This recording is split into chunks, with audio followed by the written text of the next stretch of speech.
ये कहानी एक ऐसी लड़की के ऊपर आधारित है जो अपने बॉयफ्रेंड की जरूरत पूरी करने के लिए गंदी फिल्मों में अपनी कदम बढ़ाती है ताकि वो उसके साथ अच्छी लाइफ जी सके। आज मैं जिस मूवी को एक्सप्लेन करने वाली हूँ उसका नाम है पेपरिका और ये मूवी 1991 में रिलीज हुई थी। मूवी की स्टार्टिंग में हम मेमो नाम की एक लड़की को देखते हैं। मेमो आज जल्दी तैयार होकर अपने बॉयफ्रेंड से मिलने जा रही थी जिसका नाम नीनो था और वो दोनों कुछ डिस्कस कर रहे थे। उस बात पे मेमो बोलती है कि मुझे काफी डर लग रहा है। नीनू उसका बॉयफ्रेंड उससे बोलता है कि बस 15 दिन की बात है, उसके बाद सब कुछ ठीक हो जाएगा। दरअसल मेमो एक ऐसी लड़की थी जो अपने बॉयफ्रेंड के लिए किसी भी हद तक जाने के लिए तैयार थी। नीनू को पैसों की जरूरत थी और वो मीमो से बोलता है कि तुम्हें 15 दिन के लिए क्लब में काम करना होगा, बस 15 दिन, उसके बाद हम दोनों शादी कर लेंगे। ये बोलकर नीनू वहाँ से चला जाता है और मेमो सब कुछ करने के लिए तैयार थी। उसके बाद मेमो एक ब्रोथल में जाती है जहाँ वो ब्रोथल की ओनर कॉलेट से मिलती है। कॉलेट उसे ऊपर से लेके नीचे तक देखती है और बोलती है जितना तुम्हारे बारे में बताया गया था तुम उससे भी ज्यादा सुंदर हो। मेमो उससे बोलती है कि मुझे ब्रोथल के बारे में ज्यादा कुछ नहीं पता और वो थोड़ी नर्वस थी। जिन लोगों को नहीं पता उन लोगों को मैं बताना चाहूंगी, ब्रोथल एक ऐसी जगह है जहाँ लड़कों की प्यास बुझती है। उसके बाद कॉलेट मेमो से बोलती है ब्रोथल का एक दिन का एक्सपीरियंस बाहर के 10 साल जितना होता है और धीरे धीरे यहाँ तुम सब कुछ सीख जाओगी। उसके बाद कॉलेट उसे उसका कमरा दिखाती है और बोलती है यहाँ तुम्हें तुम्हारा एक प्राइवेट रूम भी मिल जाएगा और तुम्हें क्लाइंट भी मिलेंगे, बदले में तुम्हें तुम्हारे कमाई का 50% मिलेगा। उसके बाद कॉलेट मेमो को वहाँ की बाकी लड़कियों से मिलाती है।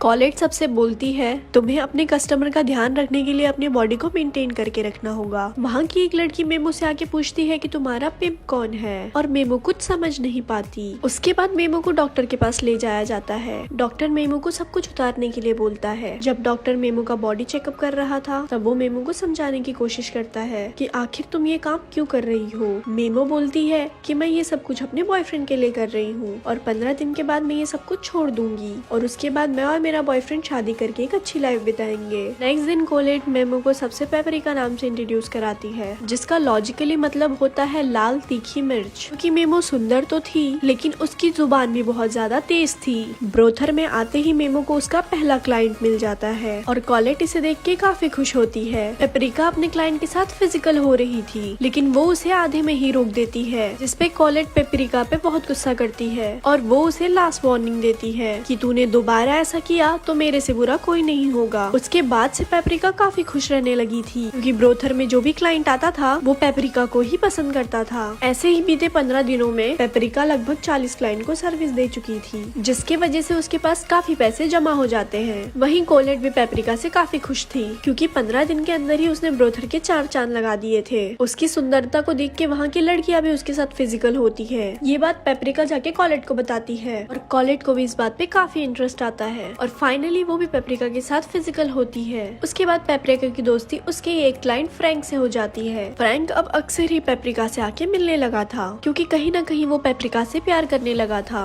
वो पेपरिका से बोलता है कि तुम ये काम छोड़ दो, जिसपे वो बोलती है कि जल्दी मेरा बॉयफ्रेंड बिजनेस के काम को पूरा करके वापस आएगा और उसके बाद हम दोनों शादी करके एक अच्छी जिंदगी जिएंगे। वो अपने बॉयफ्रेंड को कॉल करती है पर वो उसका कॉल पिक नहीं करता जिसके कारण वो काफी ज्यादा अपसेट हो जाती है। अपना मूड ठीक करने के लिए पेपरिका फ्रैंक के साथ डिनर पे जाती है जहाँ उसको उसका बॉयफ्रेंड नीनो किसी और लड़की के साथ दिखाई देता है। पेपरिका उससे पूछती है कि ये लड़की कौन है और तुम लंदन से वापस कब आए, जिसपे वो लड़की भी पेपरिका से पूछती है कि तुम कौन हो। पेपरिका बोलती है कि मैं इसकी जीएफ हूँ, जिसपे वो हंसने लगती है और बोलती है कि मैं पिछले 3 साल से इसके साथ हूँ। ये बोल के वो वहाँ से चली जाती है और नीनू उसके पीछे उसको मनाने जाता है। पेपरिका अंदर से काफी टूट जाती है क्योंकि जिसके लिए वो इतना सब कुछ कर रही थी वो एक नंबर का धोखेबाज निकला। वो काफी रोती है लेकिन अब उसका फायदा फ्रैंक उठाता है। वो पेपरिका को अपने घर ले जाता है और उसके साथ फिजिकल होता है। नेक्स्ट मॉर्निंग वो उसके लिए नाश्ता बना के लाती है। फ्रैंक उससे बोलता है कि मैं जल्दी एक कैप्टन बनने वाला हूँ, क्या तुम मेरी वाइफ बनोगी। लेकिन पेपरिका उसे साफ मना कर देती है क्योंकि रिसेंटली उसे प्यार में धोखा मिला है और उसे अब प्यार पे बिलीफ नहीं है। वो बोलती है मैं अभी भी ब्रोथल में काम करूंगी लेकिन बस अपने लिए। नेक्स्ट डे ब्रोथल में नीनो आता है और वो अकेले में पेपरिका से बात करने लगता है और बोलता है तुम यहाँ जितने भी पैसे कमाती हो मुझे उसके 60% चाहिए। पेपरिका उसे बोलती है कि मैं तुम्हें जेल भेज दूंगी, जिसपे वो बोलता है कि तुम यहाँ अपनी मर्जी से आई हो और मैं तुम्हारा पिम्प हूँ। यहाँ पेपरिका को पिम्प का मतलब समझ आता है। नीनो एक ऐसा घटिया लड़का था जो सीधी सादी लड़की को अपने प्यार में फंसा के ब्रोथल में काम करवाता था ताकि उसे उस लड़की से 60% का कमीशन मिल सके। पेपरिका अब काफी डर जाती है और वो कॉलेट से हेल्प मांगती है। कॉलेट बोलती है कि मैं तुम्हारी पूरी सहायता करूंगी। नेक्स्ट डे एक दूसरी लड़की का पिंप उसे बहुत मारता है क्योंकि उसने उसे कमीशन देने से मना कर दिया था। ये देख के पेपरिका काफी डर जाती है और वो डिसाइड करती है कि वो ये ब्रॉथल को छोड़ के एक दूसरे शहर चली जाएगी और वहाँ पे कोई अच्छी सी जॉब करके अपनी लाइफ बिताएगी। और नेक्स्ट डे पेपरिका यहाँ से निकल जाती है, लेकिन रास्ते में उसे उसी लड़की का पिंप दिखाई देता है जिसने उस लड़की को मारा था। वो पेपरिका को पहचान लेता है और जबरदस्ती ट्रेन में उसके साथ फिजिकल होने लगता है। तभी सीन स्विच होता है और हम पेपरिका को नॉर्मल कंडीशन में उसी लड़की के साथ देखते हैं। वो पेपरिका से बोलता है कि मैं तुम्हें एक अच्छी एक्ट्रेस का जॉब दिलाऊंगा, लेकिन वो साफ मना कर देती है क्योंकि उसे अब किसी पे भरोसा नहीं है। उसके बाद पेपरिका एक बार क्लब में जॉब के लिए जाती है, लेकिन वहाँ का ओनर उसे एक अलग ही तरह से ट्रीट करता है और वो पेपरिका को रिजेक्ट कर देता है क्योंकि उसी पिंप ने बार के ओनर से पेपरिका को जॉब देने के लिए मना कर दिया था। कहीं ना कहीं वो पिंप पेपरिका से अपना कमीशन बनाने के लिए सोच रहा था। अब उसके पास कोई ऑप्शन नहीं था और वो उसी पिंप के कहने पे एक नए ब्रॉथल में काम करने लगती है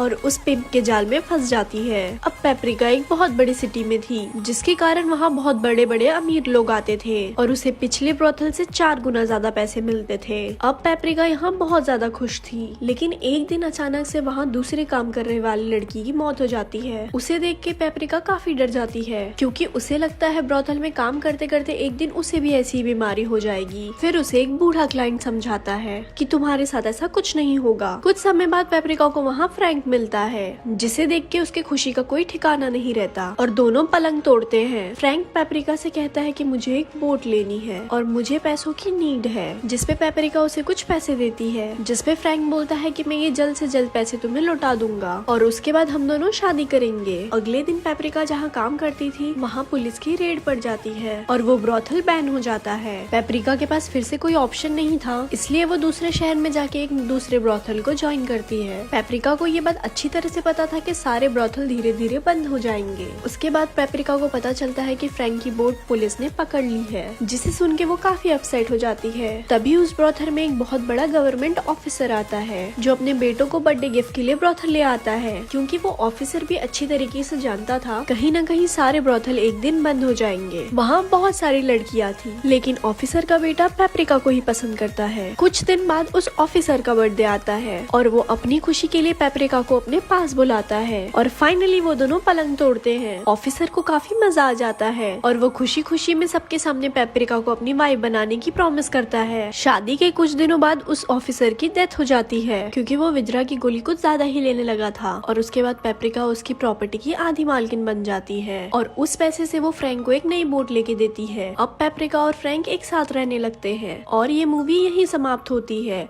ऐसी और मूवीज जानने के लिए हमारे पेज को लाइक करें। धन्यवाद।